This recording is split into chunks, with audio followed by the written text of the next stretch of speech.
How is stress making you sick? Stress is making you sick in that you're not sleeping well, you are not eating well, and you are always low on energy. And with that chronic stress, it then leads into chronic fatigue, sleep disorders, and chronic illness. Hi, my name is Emily. I'm a health and life coach. I empower women to break free from overworking so that they can live fulfilled lives. And on this channel, we talk about all matters wellness, work-life balance, and retirement.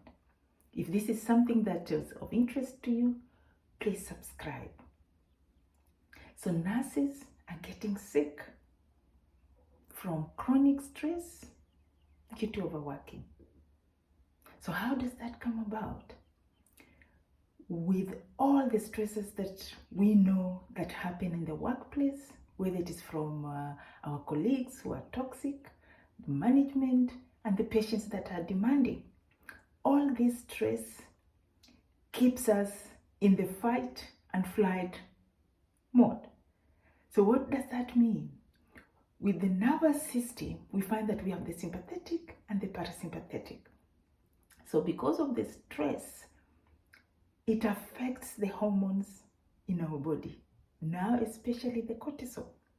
So whenever we are in the sympathetic state, our cortisol levels are always high. And so if our cortisol levels are always high, we are in the sympathetic state, meaning that we are always in the fight and flight mode. And in this flight and fight mode, we don't feel good. Our body, we don't feel good in our body at all. Our body cannot heal, our body cannot digest, and we cannot relax. But the sympathetic state, that's where healing happens, that's where there's digestion and there's relaxation.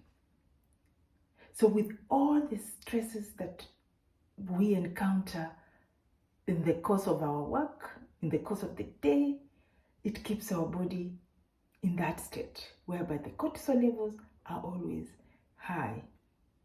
And so with that, the damage that is happening to the body, that's now how we end up with sleep disorders, we end up with chronic fatigue, and we end up with damaging our immune system, the mood. We are always anxious, we are irritable, we are even depressed. So how would we move to the sympathetic state where we want our body to relax, we want our body to heal, and we want to feel good in our body?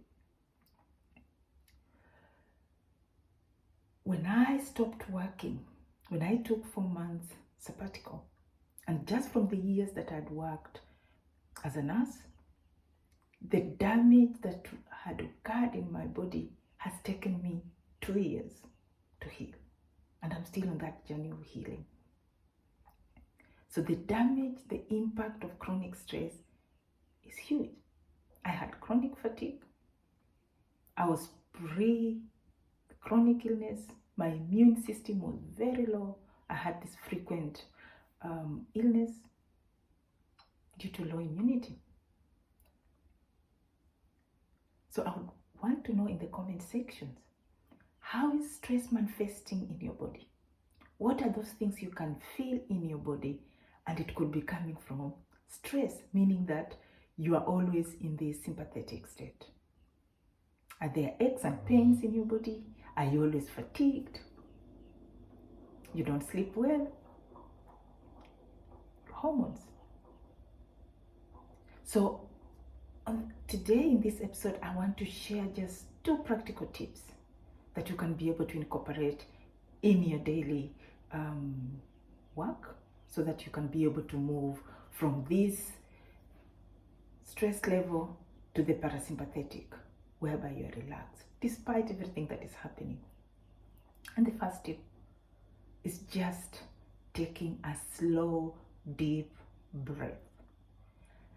Whether it is before the shift, during the shift, and after the shift. So if it's before the shift, can I just stop and take a slow, deep breath?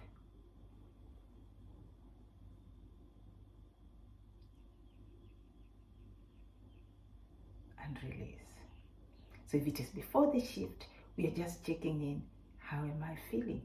Just checking in the stress. Am I feeling good? Am I stressed already? Or am I a little stressed? If I'm a little stressed, it's just noticing, why am I feeling anxious going to work? So taking more deep breaths, then go to work. But you've just noticed that today when I was starting my shift, I was a little stressed, or I'm already stressed out. So if I'm stressed out already, and I don't know what I'm going to meet the moment I start my shift, so already my stress levels is high, and then I'm going to go and so I'll be at that very dangerous levels of the stress. So during the shift, can we be able to incorporate these simple breaths, slow, deep breaths in between the shifts?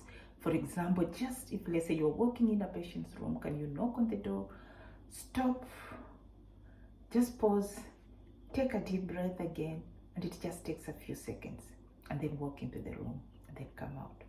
When you go into the bathroom, as you walk out, can you just take another breath and then walk onto the floor and then continue with your shift, because you would have already planned, and then prioritizing and making sure that you're just following what tasks you need, so that you're not being pulled from here and that, which is just causing more stress, and just making sure, can I stick to the tasks that I'm supposed to be, and then get through the shift. So after the shift, are you able to stop just before you drive off? Take a deep breath again, take more cycles of those deep breaths, so that we are just trying to regulate this nervous system, so that we are able to move into the parasympathetic before going back home.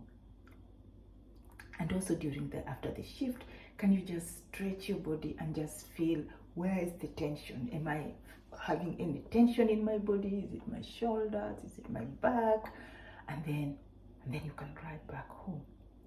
So in this document, in the description, I have a document that I've shared simple tips, because I know as a nurse, we don't have that time that we would call self-care, that I need an hour, I need maybe 2 hours, just because of how the busy life of working as a nurse is.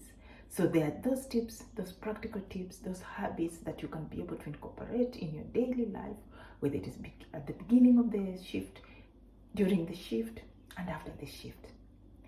Download that document, look at those practical tips, those habits, and come back here and leave a comment. Let me know, what habit are you able to start? Because with habits, we know you can't be able to start all the habits at once. You can start one, and then once that habit has already been ingrained, then you can move on to another habit, so that you're doing these things just to make sure that you are always in the relaxation state, despite everything that is going on. If this is something that is of interest to you, please subscribe, like, share. Let's prioritize self-care, because as we know as nurses, if we don't look after ourselves, we can't be able to care for others. And I'll be seeing you next in my next